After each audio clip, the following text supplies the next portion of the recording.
Hi! So, as you know, I have just ended UB, the program during the summer that I've taken, and I got my check! Woo!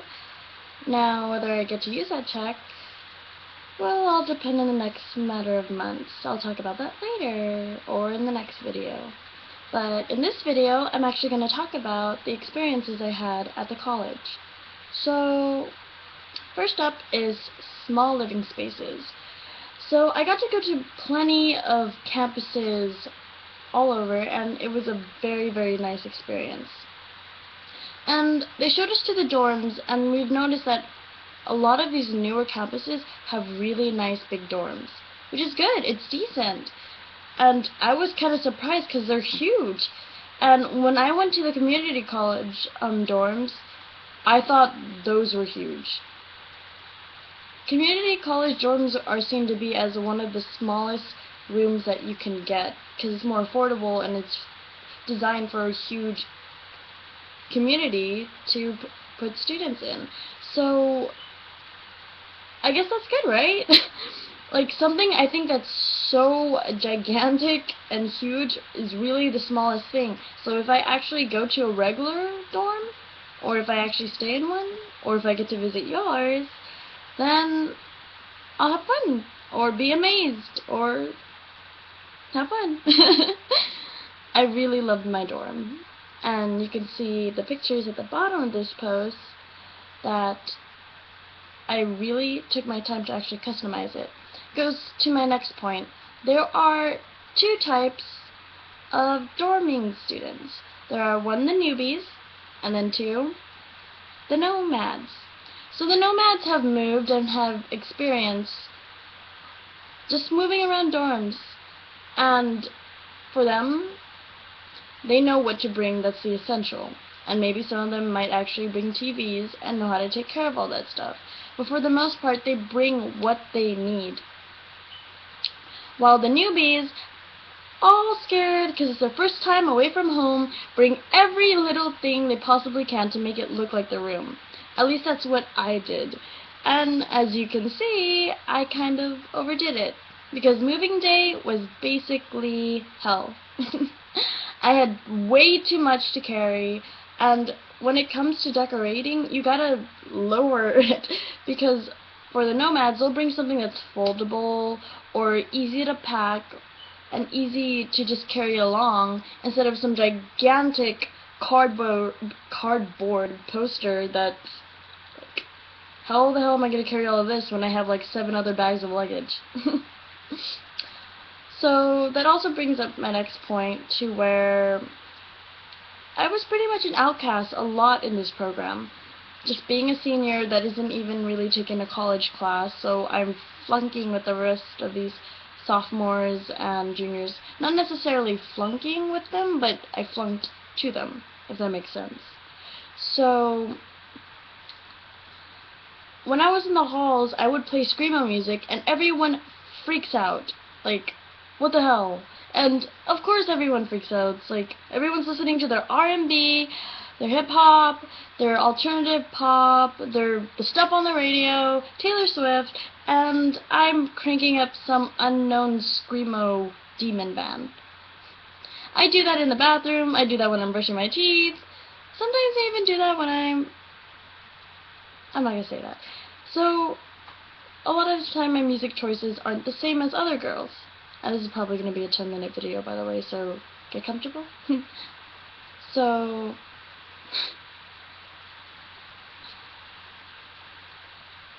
there are all these people criticizing me for the way I dress, the music I listen to. Well, not criticizing me, but looking at me weird. I guess they're criticizing me with their eyes. And for the most part, there were 3 major questions that were asked to me. The first one was, where did you learn how to draw? Where did you learn how to dress? And I guess my style isn't exactly modern-ish, but it's not exactly mainstream, but it's still in the middle of indie-ish, because I try to mix anime with it and Korean. I don't know what I am. Basically, when it comes to fashion. I hope I can just say I'm me, if that's original enough. But yeah, most of the time I would try to answer these, hopefully hoping that these people are being positive to me, thinking that my drawings and my fashion is good. But that's not always the case. So the second question that's always asked to me is, oh, wait, I went through 2 questions already. Oh, sorry. Okay, yeah, so those are the first and second questions. Oh, yeah, there's 4 different ones. The next one is where I got this ring. Why do people take so much interest in this ring? There is no... It doesn't look that special, in my opinion. I mean, everyone has jewelry, right? And I guess maybe it's the fact that I actually wear it all the time. And of course I answer, it's from him, it's from my boyfriend, it's from someone very special to me. Please don't touch it. And I don't get that. Why do people just grab whatever's on your neck? Seriously, don't touch it. Or try it on, or whatever.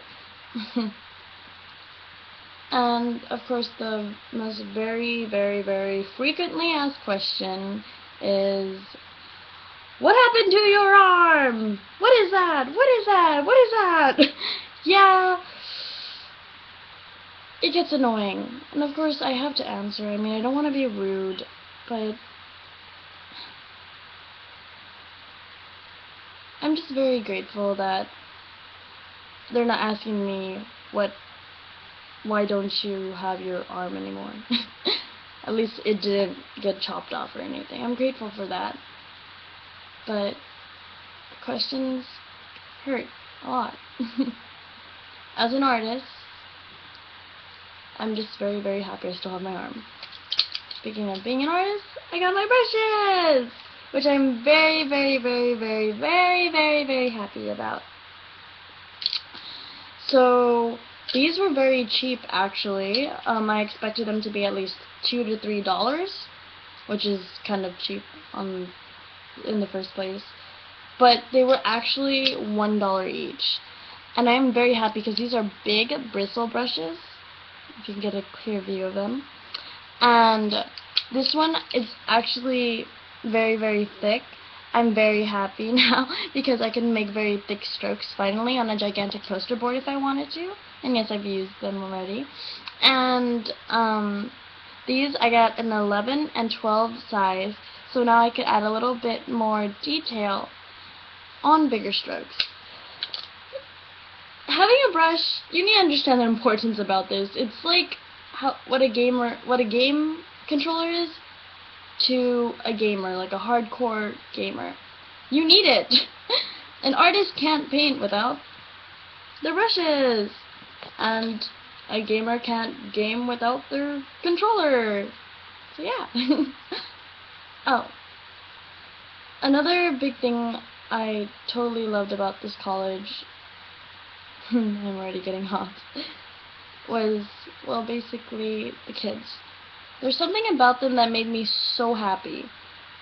I guess it was the way they thought, their thought process, their imagination, the way they were so basic on morale. I loved the kids. Whenever I'd go to work, I always looked forward to going to places where they were taking care of kids, or where people were, well, basically anytime children were involved, I wanted to be involved because I knew that I would be happy. And I guess it sounds like a really adolescent trying to be a mother instinct, but I was just so excited just to see these kids and just to take care of them. And of course to take photography of them. Adorable little guys. So some of these people that were in the class were very nice. They were teachers that would let me film these children, and I noticed that a lot of these teachers have really, really nice voices. And it made me wonder, do I have to have a nice voice too? To be able to, to be able to get people's attention, to become a proper teacher. And it's true, the most interesting teachers actually have very nice voices. So I'm hoping, I'm not a voice actor, So I'm not that interesting, but I'm hoping I'm interesting enough to be a teacher. Gosh, my long list. It's narrowing down. Well, lastly, when I brought up my arm, I actually wanted to make this the last point. Today, something very scary happened in my class, and pretty much it was the hot air balloon that we were making. This class I'm very excited for. I love it. We work with electricity, fire, it's not a big deal. But this time it was. And, well, I've made a fan, I've made a little car, I've made these tiny little toys and things, and it's so fun.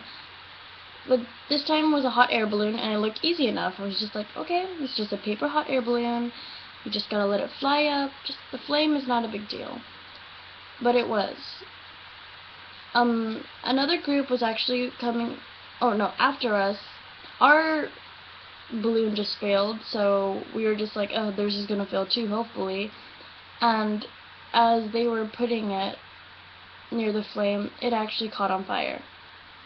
My body froze, and I automatically just backed away, but the feeling I had, my whole body shook uncontrollably, and I was holding myself. I've never felt so scared in my life, really. Because that moment, really, when I just pretty much experienced, or not experienced, but saw it all again. The accident, just running, feeling the heat, feeling the flames, feeling the panic, and especially just that chill I get up my spine that, did this really happen? Did this really have to happen? Yeah, a bit dramatic, and little teary-eyed, but I mean, I guess it shows that how, even though I tell myself I'm seriously over it, or it's not a big deal to me, no matter how many times I tell the people, and I say, hey, I'm able to tell them more calmly now, it's not a big deal, I can handle it, I can talk about it, it kind of pisses me off that I'm still a little bit scarred for life. Well, that was dramatic. I mean, I'm a little bit scarred. Well, it's already 12 minutes, I'm sorry. In the end, I just wanted to end this off at a good point. I'm glad that I took this program, even though there were so many crashes, and then ups, and then, well, ups and downs. The ups were basically me experiencing all of this and having time away from my parents, not being as stressed as usual. Although I miss my dog and my siblings greatly, I was very happy to be far away and to be thinking in my own world. I had a lot of time to work on art and to inspire myself. But the time away from you obviously actually made things a lot more difficult. I missed you for the wrong reasons. And, well, I basically wanted to point out that I don't regret taking this program, and I'm very happy that we're both willingly trying to make all of this work out. So the next 2 days, where we're going to be spending time away from each other, basically because you can't have your phone and you won't have any signal, just wanted to tell you, honey, enjoy yourself, and I will too. Thanks for watching.